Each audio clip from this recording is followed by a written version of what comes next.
Salita ng Diyos ay dapat tanggapin. Ang salita ng Diyos ay dapat na sundin. Sa puso't isip, sana'y laging kamtin. Pagkatulong siya sa ating pasanin. Sa pagtahak dito sa mundo, maraming pagsubok ang matatamo. Pakinggan mo,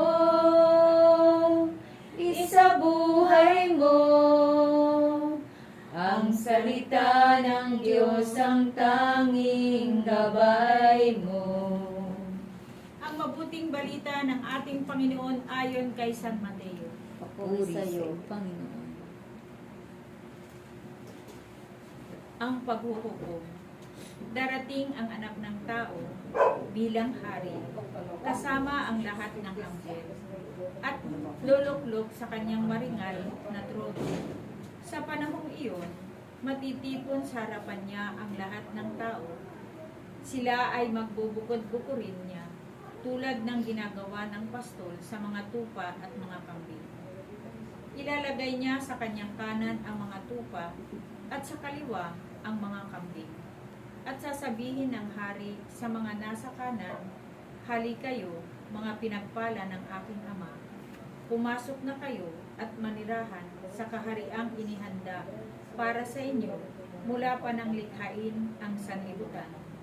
Sapagkat ako'y nagutom at inyong pinakain, nauhaw at inyong pinainom, ako'y isang dayuhan at inyong pinatuloy."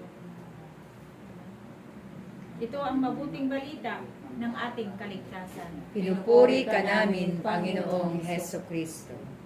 Ang salita ng Diyos ay dapat tanggapin. Ang salita ng Diyos ay dapat na sundin. Sa puso't isip, sana'y laging kamtin. Pagkatulong siya sa ating pasanin. Sa pagtahak dito sa mundo,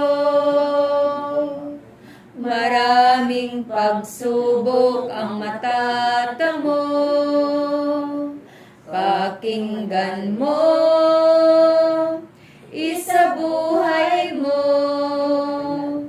ang salita ng Diyos, ang tanging gabay mo.